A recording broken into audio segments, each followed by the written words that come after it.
大家好，歡迎大家繼續收睇我哋腦外小百科嘅節目，我係洪偉文醫生。今日我哋嘅嘉賓亦都係我哋嘅老友黃炳康醫生，佢係一位神經外科專科醫生嚟嘅。阿黃醫生你好。 Hello， 你好。我哋呢一連幾集咧講咗好多有關中風嘅嘢啦。我想問咧，如果病人已經經歷咗一場中風，係一個急性嘅治療上都完成咗啦，佢仲有乜嘢需要去檢查呢？因為佢好擔心，我會又再中風喎，我今次已經過渡咗啦，我唔想再嚟。佢有乜嘢檢查係需要去做嘅咧？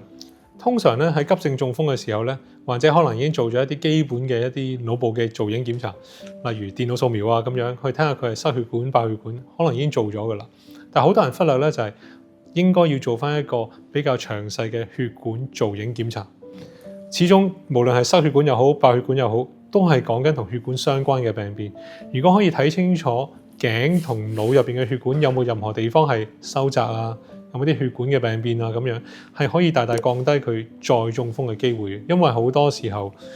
患者一個缺血性中風失血管嘅個案，可能原來係同頸血管嘅收窄係有關係。如果唔跟進好頸動脈收窄呢樣嘢咧，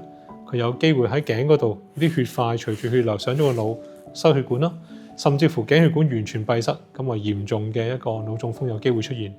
咁呢一啲咧可以透過磁力共振血管造影啦、電腦掃描嘅血管造影啦，或者最簡單嘅超聲波睇下頸嘅血管，其實都可以睇到有冇一個頸動脈收窄嘅情況。嗱，當然啦，如果佢係爆血管嘅，上集都提過啦，可能啲血管病變就更加值得做一啲血管造影檢查，睇清楚到底個病因喺邊度。咁呢一個就係同個腦同頸相關嘅一啲檢查啦。其實有好多中風嘅病人咧，甚至乎係一啲相對輕微嘅中風，透過普通嘅電腦掃描咧，未必可以好清楚咁睇到中風嘅位置喺邊度。咁而呢啲咧，一個磁力共振係會有效咁可以睇清楚到底佢中風嘅位置喺邊度，甚至乎可以睇清楚過去一段時間中過幾多次風。唔能夠想像，原來好多中風患者佢相對輕微中風啦，今次第一次有病徵啦，但係一做個磁力共振，發現嗱呢一笪咧就係今次中風嘅地方，但係原來睇到之前有其他地方有啲過去曾經中風嘅地方，咁呢一啲咧就可以俾患者更加清楚知道原來佢中風嘅風險係有幾高。咁亦都可以幫助提醒患者要更加好控制好啲風險因素。一講到風險因素咧，除咗頭先講嘅血管收窄之外咧，一定要提嘅就係三高。根據世衛而家嘅建議咧，就係如果你出現中風之後咧，要將你本身嘅壞膽固醇喺報告上面寫住 LDL 嗰個就係壞膽固醇啦，降到去 1.8 以下，或者係原本嘅一半。即係話假設你原本膽固醇唔算好高啦，壞膽固醇3.0窄界啦，中風之後咧就要降到去 1.5， 即係原本嘅數字嘅一半，咁先可以有效降低中風嘅機率。血壓嘅控制都好緊要啦，太低唔得，太高唔得，要跟翻醫生嘅指示，慢慢將個血壓調控翻去一個正常嘅水平。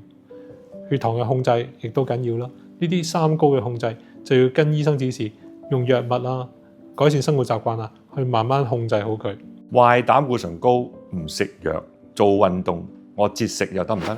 根據統計啦，單靠節食同做運動係可以降低你嘅膽固醇啦，大概10至15%，最叻嗰啲喎。咁所以如果你話中風之後，可能行動已經冇咁好，或者年紀比較大嘅，可能已經運動量相對低啦，淨係單靠節食降得10%，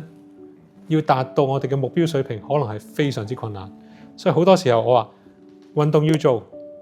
飲食要控制，但係唔能夠單靠運動同飲食就一定可以控制好。我話就算咁叻控制到，都需要時間。喺未控制到之前，食住藥先啦。一段時間之後一路跟進，發現咦你叻喎，膽固醇控制到比預期中更好喎，我哋慢慢減藥，慢慢停藥咯。總算有個希望嘅。係冇錯。但係如果心臟方面咧，我哋又會唔會擔心都係一個中風嘅高危因素咧？原來咧缺血性中風裏面咧有接近30%係同個心臟有關，我哋叫心源性嘅中風。呢啲風險可能包括係心臟病啊、一啲心瓣嘅問題啊，咁嗰啲比較明顯啲啦。但係原來咧有啲係隱性啲嘅，例如可以係一啲心房顫動。心房顫動就係講緊心亂咁跳，個心喺度自己喺度震動，仲可以係間歇性出現。間歇性心房顫動中風嘅風險原來係比一般人高5倍咁多嘅。咁所以咧好多時候咧中風之後都會建議患者考慮做一個比較長時間嘅心電圖，最少24個鐘啦，甚至乎更長嘅時間啦，睇下個呢段時間裡面個心會唔會其實有啲亂咁跳嘅情況，間歇性出現咗。又或者我會建議患者可能會戴啲智能手錶啊，一路監測住自己心率，